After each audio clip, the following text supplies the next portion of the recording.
안녕하세요. 파이팅 00TV입니다. 오늘은 제거 제빵 기능사 필기 기출 스피드 문답하기 300제 제빵 기능사 파트 세 번째 시간을 진행하도록 하겠습니다. 바로 시작합니다. 카카오 버터의 결정이 거칠어지고 설탕의 결정이 속출되어 초콜릿의 조직이 노화되는 현상은 바로 카카오 블룸, 슈가 블룸처럼 블룸 현상을 설명하고 있죠. 블룸 현상은 온도 변화에 따라서 카카오 버터나 설탕물이 표면으로 침출되어서 허옇게 굳는 현상을 말합니다. 카카오 버터나 설탕의 결정이 침출되어 석출되어서 초콜릿의 조직이 노화되는 현상은 블룸이다. 한 개의 무게가 50g인 과자 100g 중에 탄수화물이 70g, 단백질이 5g, 지방이 15g, 무기질 4g, 물 6g이 들어있다면 이 과자 10개를 섭취할 경우 낼 수 있는 열량을 자 간단한 계산 문제죠. 탄단지는 449, 탄단지는 449로 외우라고 했죠. 탄수화물은 4kcal, 단백질 4kcal, 지방은 9kcal의 열량을 낸다. 따라서 문제에서 무기질이랑 물은 고려할 필요가 없어요. 탄수화물이 70g이니까 70 곱하기 4, 단백질 5g, 5 곱하기 4, 지방 15g, 9kcal를 내니까 9를 곱해주고 요 3개를 모두 더해주면 4, 7, 28, 280 더하기 5, 4, 20 더하기 15 곱하기 9는 135죠. 요거 다 더하면 435가 됩니다. 자 그런데 요건 100g짜리 과자 한 개에 들어있는 칼로리고요. 한 개당 50g이니까 요거의 반이겠죠? 217.5가 반이고 요거 10개를 섭취했으니까 곱하기 10 해주면 2175. 요게 이 과자 10개를 섭취할 경우 낼 수 있는 열량입니다. 정답은 2번이다. 탄단지는 449. 요것만 기억하셨다가 탄수화물과 단백질 4kcal, 지방 9kcal를 무게와 곱한 다음에 다 더해주시면 그 식품을 섭취했을 때 낼 수 있는 열량을 구할 수 있습니다. 제과제빵용 건조재료와 팽창제 및 유지재료를 알맞은 배합률로 균일하게 혼합한 원료를 무엇이라고 하는가? 자 건조재료, 팽창제, 유지재료 일정 비율로 균일하게 혼합했다. 믹스했다. 프리믹스입니다. 프리믹스. 건조재료, 팽창제, 유지재료 알맞게 섞어 믹스시켜라. 프리믹스 찾으세요. 일시적 경수에 대한 설명으로 옳은 것은 자 일단 경수니까 일반적인 경수에 대한 특징을 찾으면 되는데요. 정답은 1번입니다. 가열시에 탄산염이 되어서 침전되는 특징이 있다. 경수에 대한 설명이에요. 일시적 경수는 가열시에 탄산염이 돼서 침전됩니다. 끓였을 때 경도가 제거되고요. 황산염이 아니라 탄산염에 의해서 침전된다. 제빵에 가장 사용하기 좋은 것은 아경수죠. 일시적 경수 아니다. 일시적 경수는 가열시에 탄산염이 돼서 침전된다. 요거 찾으셔야 돼요. 제품의 팽창 형태가 화학적 팽창이 아닌 것은 자 와플, 팬케이크, 비스킷은 중조를 이용한 화학적 팽창을 하고요. 잉글리시 머핀은 아니에요. 잉글리시 머핀은 이스트에 의한 생물학적 팽창을 한다. 와플, 팬케이크, 비스킷은 산과 반응해서 이산화탄소 가스를 방출해서 부풀게 하는 중조 같은 화학적 팽창제를 이용하고 잉글리시 머핀은 이스트 같은 생물 팽창제를 이용합니다. 생물학적 팽창을 한다. 잉글리시 머핀. 수크라아제는 무엇을 가수분해하는 효소인가? 바로 설탕이죠. 총정리해서 외웠죠? 수포과. 수크라아제는 설탕, 다른 말로 자당이라고도 하죠. 설탕 자당을 포도당과 과당의 형태로 가수분해합니다. 수포과. 수크라아제는 설탕을 포도당과 과당으로 가수분해한다. 우리 몸속에 장액 속에 들어있습니다. 수크라아제. 포장된 케이크의 변폐의 가장 중요한 원인은 자 변폐라는 것은 부패하는 거죠. 변질된다. 이렇게 생각해보시면 바로 흡습한 환경이 이 변폐의 가장 중요한 원인입니다. 고온의 환경이지만 건조할 경우에는 변폐되기 쉽지 않고요. 저장기간, 작업자의 청결 이런 것도 변폐되는 하나의 원인이 될 수 있지만 이 변폐, 부패라는 것이 기본적으로 미생물의 활동이기 때문에 변폐와 변질은 흡습 환경을 방치하는 경우 가장 쉽게 일어날 수 있다. 포장된 케이크 변폐의 중요한 원인 흡습 환경 잘십니다. 밀가루 중에 가장 많이 들어있는 물질은 바로 전분입니다. 밀가루는 전분이 70% 이상을 차지해요. 밀가루 중에 가장 많이 들어있는 물질 전분이다. 1mg과 같은 것은 자 1mg은 0.001g입니다. 1000분의 1g이다. 자 10mm가 1cm라고 10mg이 1g 되는 거 아니에요. 우리가 1000ml를 1리터라고 하죠. 마찬가지로 1000mg이 1g입니다. 밀리는 1000분의 1 단위를 뜻한다. 0.001 1mg입니다. 다음 중 파이롤러를 사용하지 않는 제품은 자 파이롤러는 그림과 같이 반죽을 밀어 펴는 데 사용하죠. 케이크, 도넛, 데니시 페스트리, 퍼프 페스트리는 이런 파이롤러 사용하지만 롤 케이크는 파이롤러 사용하지 않습니다. 롤 케이크 파이롤러 사용하지 않는다. 케이크, 도넛, 데니시 페스트리, 퍼프 페스트리처럼 반죽을 밀어 펴고 접었다 하는 그런 형태의 성형을 하는 것들은 파이롤러 사용하고 롤 케이크는 파이롤러 사용하지 않는다. 롤 케이크는 믹싱한 액상의 반죽을 바로 틀에다가 부어서 다 구워낸 다음에 말아서 성형을 하죠. 따라서 파이롤러 사용하지 않습니다. 거품형 케이크 제조 시 녹인 버터의 투입 시기는 거품형 케이크 제조 시 녹인 버터 반죽의 최종 단계에 넣습니다. 거품형 케이크에서 녹인 버터는 달걀의 기포를 제거하는 소포 작용을 하기 때문에 반죽의 최종 단계에 넣는 게 좋다. 다음 중 거품형 케이크는 자 스펀지 케이크가 거품형 케이크죠. 파운드 케이크, 데블스 푸드 케이크, 초콜릿 케이크는 반죽형 케이크고 스펀지 케이크가 거품형 케이크다. 그 밖에 젤리 롤이나 카스텔라, 시폰 케이크 이런 것들이 거품형 케이크예요. 자 초콜릿 케이크도 거품형으로 분류하기도 하는데요.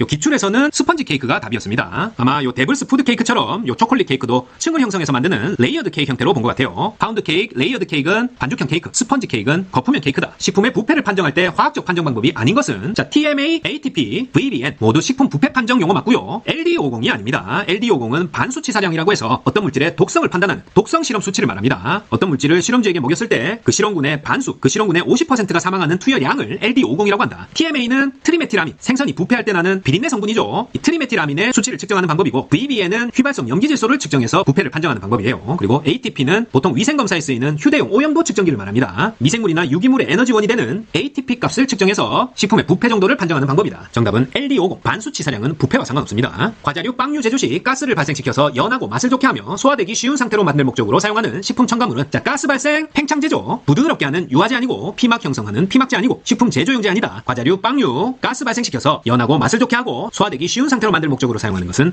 팽창제입니다.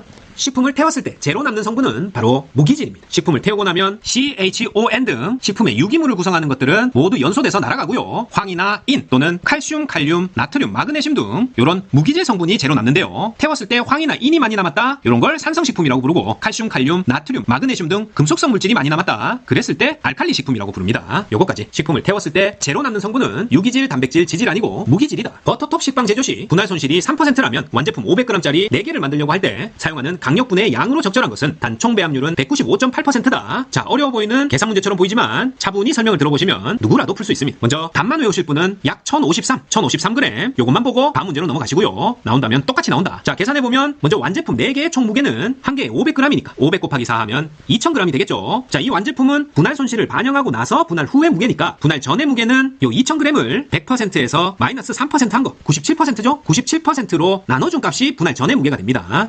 97%는 0.97이니까 2000g 나누기 0.97 해주면 2061.85가 나옵니다. 자, 요 값이 최초의 반죽을 배합하고 나서의 무게죠. 자, 그리고 이 총 배합률이라는 것은 밀가루, 즉 강력분 양을 100%라고 했을 때 요 강력분 양에 대한 전체 반죽의 무게 비율, 만약에 밀가루 무게를 A라고 하면 요 A에다가 195.8%를 곱하면 전체 반죽 무게, 여기 구했죠? 2061.85가 나온다는 뜻입니다. 따라서 A 값은 2061.85를 195.8%로 나눠주면 되겠죠? 195.8%는 1.958이니까 요거 계산기 쳐보시면 1053 이렇게 나옵니다. 따라서 정답은 2번 1053g이다. 자, 구하라고 한 것이 강력분의 양이니까 완제품 4개 양 2000g에서 굽기 전에 반죽했을 때 무게를 구해야 되니까 3%를 고려해서 97% 0.97로 나눠주면 2061.85가 나오고 요건 밀가루 강력분 양에다가 총 배합률을 곱한 값이니까 2061.85 나누기 1.958 이렇게 해주면 강력분의 양 1053g이 나온다. 자, 풀기 어려우시면 1053만 외우고 갑니다. 버터톱 식빵 완제품 4개 1053g이다. 생크림 보존 온도로 가장 적절한 것은 바로 냉장고에서 보관해야 되겠죠? 0도에서 10도입니다. 냉장 온도, 생크림은 냉장고 안에서 0도에서 10도 사이에 보관한다. 껌류에 대한 설명으로 틀린 것은 껌류는 유화제, 안정제, 점착제 등으로 사용되고요. 낮은 온도에서 높은 점성을 나타낸다. 친수성 물질이다. 요것도 맞습니다. 하지만 무기질과 단백질로 구성되어 있다. 요게 틀렸어요. 껌류는 고분자 탄수화물, 다당류의 일종입니다. 껌류는 탄수화물이지 무기질과 단백질로 구성되어 있다 하면 틀린다. 직접 반죽법에 의한 발효 시에 가장 먼저 발효되는 것은 바로 포도당입니다. 직접 반죽법에 의해서 발효 시에 포도당이 가장 먼저 발효된다. 반죽의 신장성과 신장에 대한 저항성을 측정하는 기계는 신장이라는 게 쭉쭉 늘어나는 거죠. 확장된다, 신장된다. 바로 익스텐소그래프입니다. 익스텐소그래프는 반죽의 신장성과 신장에 대한 저항성을 측정하고 요 1번에 있는 밀가루의 질을 측정하는 페리노그래프의 결과를 보완해서 밀가루 계량제의 효과를 측정할 수 있는 기기입니다. 익스텐소그래프, 반죽의 신장성과 신장에 대한 저항성을 측정한다. 전분을 효소나 산에 의해서 가수분해시켜 얻은 포도당을 효소나 알칼리 처리로 포도당과 과당으로 만들어 놓은 당의 명칭은 바로 이성화당입니다. 자, 네모가 엉뚱한 데가 있네요. 자, 이성화당은 포도당의 일부를 과당으로 변화시켜서 혼합체로 만들어 놓은 것으로 키워드는 포도당과 과당, 전분을 효소나 산에 의해서 가수분해시켜 얻은 포도당을 다시 효소나 알칼리 처리로 포도당과 과당으로 만들어 놓았다. 이성화당 찾으세요. 비타 초콜릿 32% 중에는 코코아 함량이 약 몇 퍼센트 정도인가? 바로 20%입니다. 자, 비타 초콜릿은 8분의 5가 카카오 파우더고요. 나머지 8분의 3이 카카오 버터로 이루어져 있어요. 따라서 32%의 5분의 8만큼이 카카오 파우더, 즉 코코아 함량이니까 32% 곱하기 8분의 5 해주면 된다. 자, 요건 32%는 0.3이니까 요거 곱하기 5 나누기 8 요렇게 계산기 치시면 됩니다. 요렇게 하면 0.2, 20% 나온다. 메틸알코올 중독 증상과 거리가 먼 것은 자, 공업용 알코올이죠. 메틸알코올을 마시게 되면 두통 증상, 구토 증상, 심할 경우 실명할 수 있습니다. 하지만 환각 증상이 일어나지 않는다. 메틸알코올 중독 증상에는 두통, 구토, 실명은 있지만 환각은 거리가 멉니다. 메틸알코올 혈당의 저하와 관련이 깊은 것은 바로 인슐린이죠. 인슐린은 췌장에서 분비되는 호르몬으로 포도당을 혈액 속에 운반해주고 혈당을 내려주는 역할을 합니다. 인슐린은 총 51개의 아미노산으로 구성된 분자량 약 5,800의 폴리펩타이드로 이루어져 있다. 혈당 저하와 관련 깊은 것, 췌장에서 분비되는 인슐린이다. 밀제분 공정 중에 정성기의 온 밀가루를 다시 마쇠하여 작은 입자로 만드는 공정은 바로 분쇄 공정, 리덕트 롤이라고 합니다. 자, 밀제분 공정은 불순물을 제거하는 정성 과정부터 시작해서 수분으로 처리하는 조질, 그 다음에 조세, 분쇄, 사별의 과정으로 이루어지는데요. 여기서 정성기에서 조질 조세를 거쳐서 온 밀가루를 다시 마쇠하여 작은 입자로 만드는 공정은 바로 분쇄 공정입니다. 그 다음에 사별에서 채로 치는 과정을 거쳐서 밀가루 제품이 되는 겁니다. 온 밀가루를 마쇠하여 작은 입자로 만드는 공정, 분쇄 공정이다. 효소와 온도와의 관계로 틀린 것은 효소는 단백질이기 때문에 열에 의해 변성된다. 맞고요. 적정 온도 범위에서 온도가 낮아질수록 반응 속도는 낮아진다. 자, 효소의 활동은 온도가 낮아질수록 반응 속도가 낮아지는 거 맞습니다. 3번도 O. 적정 온도 범위에서 온도가 10도 상승할 때마다 효소 활성이 효능이 2배로 증가한다. 요것도 맞아요.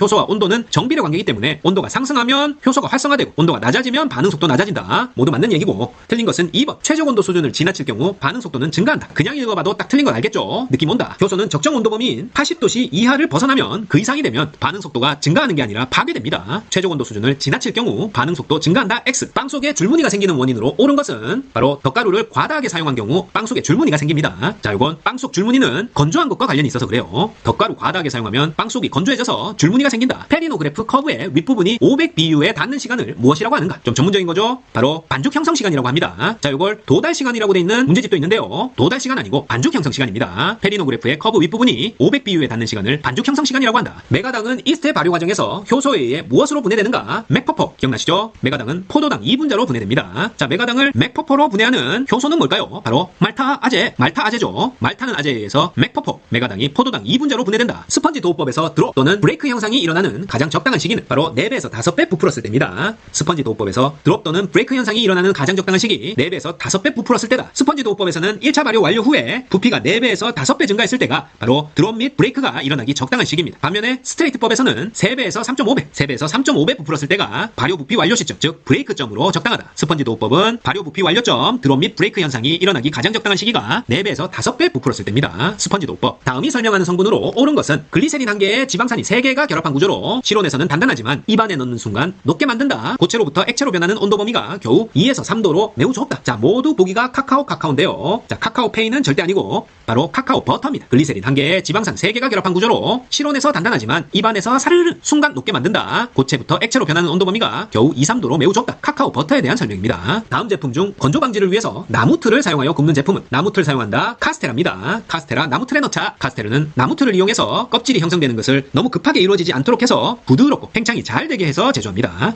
카스테라는 제조 특성상 많은 계란과 설탕을 이용하기 때문에 껍질 형성이 빨리 되는 특성이 있어요. 이걸 방지하기 위해서 나무틀을 사용한다. 제빵용으로 주로 사용되는 도구는 바로 스크래퍼죠. 모양깍지, 돌리판, 짤주머니 보통 제과용으로 사용하고요. 스크래퍼가 반죽 분할할 때 용이하게 사용되는 제빵용 도구입니다. 스크래퍼. 육두국과의 상록 화력 교목에 맺히는 종자를 말려서 맨너그가 되는데요. 이 맨너그 종자를 싸고 있는 빨간 껍질을 말린 향신료를 바로 메이스라고 합니다. 메이스. 맨너그를 싸고 있는 빨간 껍질로 만든 향신료다. 메이스.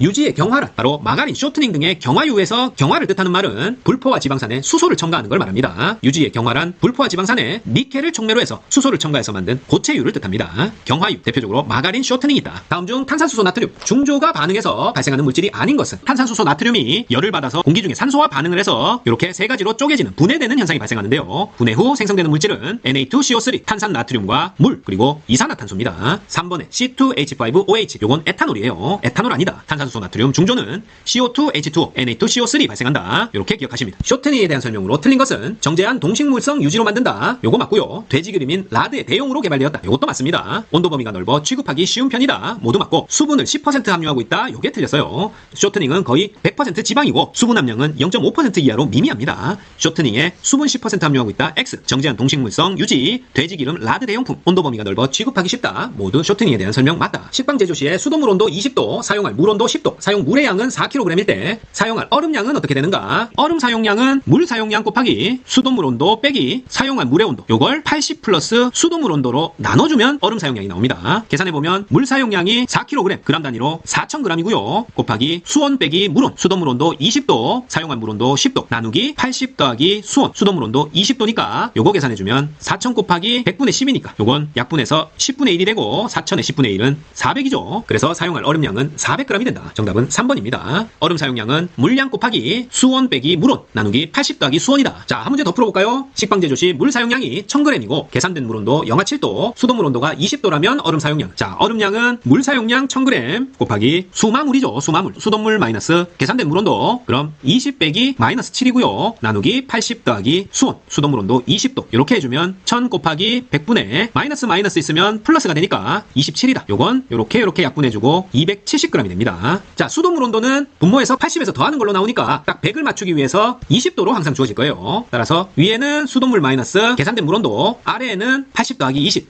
요렇게 들어간다. 요 공식만 눈에 익히시면 문제를 봤을 때 바로 적용하실 수 있을 겁니다. 절대 틀리지 마세요. 물 사용량 1000g, 계산된 물 온도 영하 7도, 270g 얼음 사용한다. 건포도 식빵 제조 시 2차 발효에 대한 설명으로 틀린 것은 식감이 가볍고 잘 끊어지는 제품을 만들 때는 2차 발효를 약간 길게 한다. 요거 맞습니다. 식감 가볍고 잘 끊어지게 만들려면 2차 발효를 약간 길게 길게 해서 좀 더 많이 부풀게 한다. 그리고 밀가루의 단백질의 질이 좋은 것일수록 오븐 스프링이 크다. 요것도 맞아요. 오븐 스프링은 단백질의 질이 좋을수록 더 크게 부풉니다. 그리고 최적의 품질을 위해서는 2차 발효를 짧게 한다. 자, 요것도 맞아요. 건포도 식빵 2차 발효 시에는 2차 발효를 짧게 하는 게 좋습니다. 자, 하지만 100% 중종법보다 70% 중종법이 오븐 스프링이 좋다. 요게 틀렸어요. 자, 이 중종법이 뭐죠? 일명 스펀지법이라고 하는 요 중종 반죽법은 믹싱 과정, 즉 반죽 과정을 2번 하는 방법입니다. 제일 먼저 밀가루의 50% 이상에다가 이스트와 물을 섞어서 반죽하면 그게 스펀지, 즉 중종이 되고요. 요걸 2시간에서 5시간 정도 발효시킨 다음에 남은 밀가루와 부재료를 물과 함께 다시 모두 믹싱을 해서 반죽을 하게 되는데 요걸 본반죽, 도우라고 합니다. 이때 처음 스펀지를 만들 때 밀가루를 100% 사용하는 게 100% 중종법, 70% 사용하는 게 70% 중종법이에요. 따라서 이 밀가루를 100% 처음부터 사용하는 이 100% 중종법이 70%보다는 오븐 스프링이 좋습니다. 스펀지를 만드는 처음 반죽 과정에서 밀가루를 다 쓰는 게 더 많이 팽창한다. 이렇게 이해하시면 되겠죠.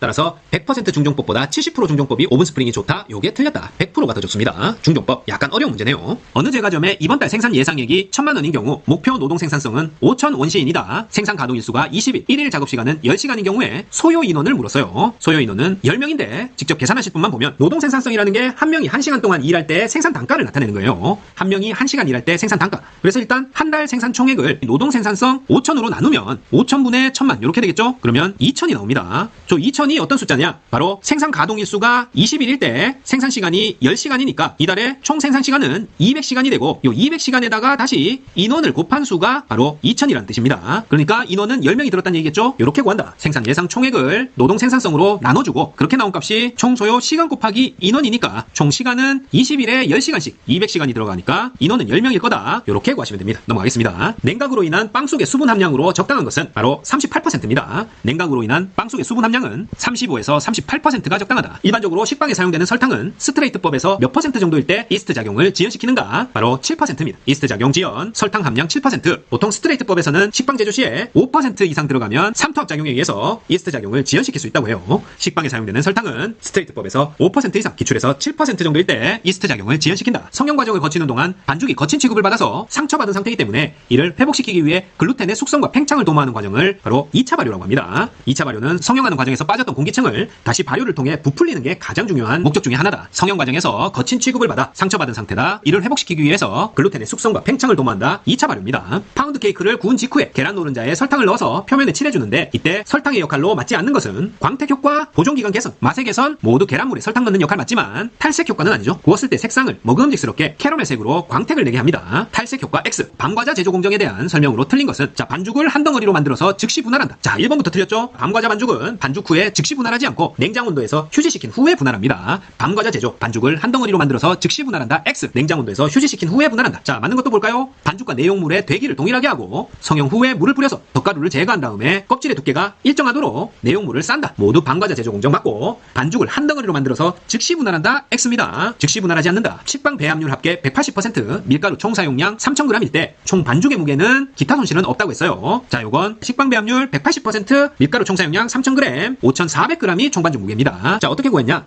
이 총 반죽 무게는 이 밀가루 총 사용량 곱하기 그냥 배합률 해주면 구할 수 있습니다. 밀가루 총 사용량 3000g, 배합률 180%니까 1.8이죠. 이렇게 하면 5400g 나온다. 총 반죽은 밀가루 총 그램 수 곱하기 배합률이다. 숫자 두 개 나온 것 그냥 곱하면 됩니다. 자, 우리가 배합률이라고 했을 때 밀가루 사용량을 100%라고 했을 때 밀가루를 포함해서 전체 재료의 배합률의 총 합계라고 했죠. 따라서 이 다른 재료의 상대적인 비율이기 때문에 이 전체 재료 무게가 밀가루 무게의 몇 배인가 그걸 나타낸 것이 배합률입니다. 따라서 밀가루 무게에다가 배합률 곱하면 총 반죽의 무게가 나온다. 믹싱의 효과와 거리가 먼 것은 자, 믹싱을 하면 원료를 균일하게 분산시킬 수 있고 반죽에 글루텐을 형성하고 반죽에 공기를 혼입시킬 수 있다. 하지만 이물질 제거는 아니죠. 이물질 제거는 믹싱의 효과가 아니고 뭐 채로 친다거나 그랬을 때 효과로 볼 수 있죠. 믹싱의 효과 아니다. 이물질 제거. 다음 중 밀가루에 들어있지 않은 색소는 카로틴, 크산토핀, 플라보는 모두 밀가루에 들어있고요. 멜라닌은 아닙니다. 자, 멜라닌 색소는 동물의 피부나 조직 속에 들어있는 흑색이나 갈색 색소를 말하죠. 자, 우리가 피부에 잡티가 생기면 멜라닌 침착이라고 해서 무조건 없애야 되는 걸로만 생각을 하는데요. 이 멜라닌 색소는 유해 산소를 제거하는 역할도 한다고 해요. 그래서 피부암 예방 효과도 있다고 하니까 무조건 안 좋은 것만은 아니다. 어쨌든 밀가루에는 없다. 기억하십니다. 카로틴, 크산토핀, 플라보는 있고 멜라닌 색소 밀가루에 없습니다. 우리 얼굴 잡티 속에 있다.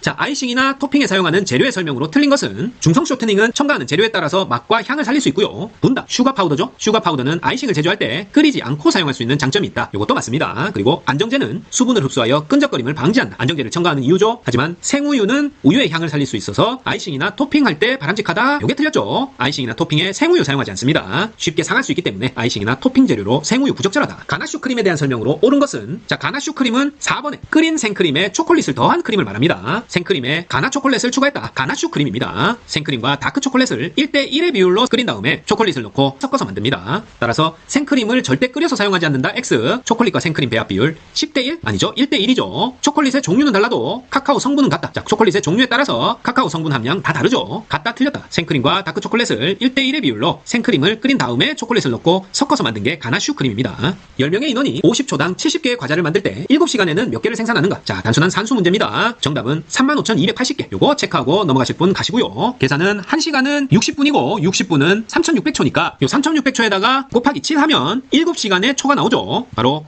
25,200초가 됩니다. 총 시간이 25,200초니까 요걸 50초로 나누면 504가 나오고요. 50초마다 70개 만드니까 504에다가 70 곱하면 35,280. 정답은 2번 35,280개 만듭니다. 50초를 한 묶음으로 전체 25,200초를 50으로 나눠서 504 단위가 나오니까 여기다가 70 곱해서 35,280개를 만들 수 있다. 산형식빵에 비용적으로 가장 적합한 것은 자, 반죽의 비용적이라는 것은 반죽 1g이 차지하는 부피를 말합니다. 그래서 식빵 중에는 이렇게 사각 틀에 넣어서 뚜껑을 닫아서 굽는 큐브 식빵 혹은 풀먼이 개발했다고 해서 풀먼 식빵, 미국형 식빵이라고도 부르는 풀먼 식빵이 있고 또는 뚜껑을 덮지 않고 빵 윗부분이 봉우리처럼 이렇게 뿅뿅 솟아있는 산봉우리처럼 둥글게 부풀어 오른 산형 식빵이 있어요. 산형 식빵 혹은 오픈탑 식빵, 영국식 식빵 이렇게 부르는데 이런 산형 식빵에 비용적으로 가장 적합한 것은 3.2에서 3.5 세제곱센티미터 per g입니다. 산형 식빵의 비용적 3.2에서 3.5다. 3.2에서 3.5 산이니까 3대예요. 3.2에서 3.5 산형 식빵의 비용적이다. 달걀 흰자의 약 13%를 차지하며 철과의 결합 능력이 강해서 미생물이 이용하지 못하는 항세균 물질은 바로 콘알부민입니다. 달걀 흰자의 13% 철과 결합 능력이 강해서 미생물이 이용하지 못하는 항세균 물질 콘알부민이다. 콘알부민은 달걀 흰자 속에 단백질로 존재하고 13에서 15%를 차지합니다. 콘알부민. 부패세균이 아닌 것은 어위니아, 슈도모나스균, 고초균 이런 것들은 모두 부패에 관여하는 세균입니다. 하지만 티포이드균은 부패세균이 아니라 감염형 식중독균입니다. 티포이드균은 감염형 식중독균이고 티어위니아균, 슈도모나스균, 고초균 그리고 대표적으로 살모넬라균 이런 것들은 부패세균이에요. 제빵 과정에서 2차 발효가 덜 됐을 경우에 나타나는 현상. 자, 2차 발효 덜 됐다. 바로 부피가 작아집니다. 자, 2차 발효의 목적이 성형 과정에서 상처받은 반죽을 다시 신장성을 줘서 가스 팽창이 잘 일어날수록 하는 거죠. 따라서 가장 큰 효과가 부피와 관련된 거기 때문에 2차 발효가 덜 됐다. 구울 때 오븐 스프링이 부족해서 부피가 작아지는 게 큰 특징입니다. 감염병과 관련된 내용이 바르게 연결되지 않은 것은 콜레라, 외래 감염병, 장티푸스 고열동반, 세균성 이질, 점액성 혈변 모두 맞고요. 파상열은 바이러스성 인수공통 감염병이다. 요게 틀렸다. 파상열은 다른 말로 브루셀라증이라고도 해요. 부탄결은 야리동큐. 인수공통 감염병은 맞지만 바이러스성이 아니라 브루셀라균에 의한 세균성 인수공통 감염병이다. 파상열은 세균성 인수공통 감염병입니다. 바이러스성 X. 질병에 대한 저항력을 지닌 항체를 만드는데 꼭 필요한 영양소는 자, 항체는 단백질이에요. 우리 몸의 항체는 면역 단백질로 되어 있습니다. 혈액이나 눈물, 침, 점액, 모유 그 속에는 모두 면역 단백질의 형태를 띤 항체를 가지고 있다. 항체는 단백질 기억하십니다. 작업장에 방충 방소용 금서망의 그물로 적당한 크기는 자, 벌레나 쥐의 침입을 방지하기 위해서 그물을 칠 때 촘촘함의 크기는 바로 30메시가 적당합니다. 자, 숫자가 커질수록 더 촘촘해지는 거예요. 메시라는 단위는 3, 4, 5 이렇게 숫자가 늘어날수록 간격이 6mm에서 4mm, 3mm, 2mm, 1mm 쭉 줄어듭니다. 그래서 30메시까지 오면 그물 간격이 0.6mm가 돼요. 아주 좁죠? 그래서 작업장에 방충 방소용 금서망의 그물로 30메시가 적당하다. 기억하십니다. 자, 마지막 문제. 캐러멜화가 가장 빠른 것은 바로 포도당입니다. 단당류인 포도당이 캐러멜화, 당류가 일으키는 산화 반응에 의해 생기는 현상이죠. 고소함과 짙은 캐러멜 색의 원인이 되는 중요한 현상인 이 캐러멜화가 가장 빠릅니다. 캐러멜화가 가장 빠른 것 메가당, 자당, 유당 아니고 포도당이다. 자, 이상입니다. 제과제빵 기능사 필기 제빵 파트 기출 스피드 문답암기 300제 세 번째 시간은 여기까지였습니다. 파이팅 공공TV 구독, 좋아요 부탁드리고 저는 다음 시간에 더 알찬 내용으로 다시 찾아뵙겠습니다.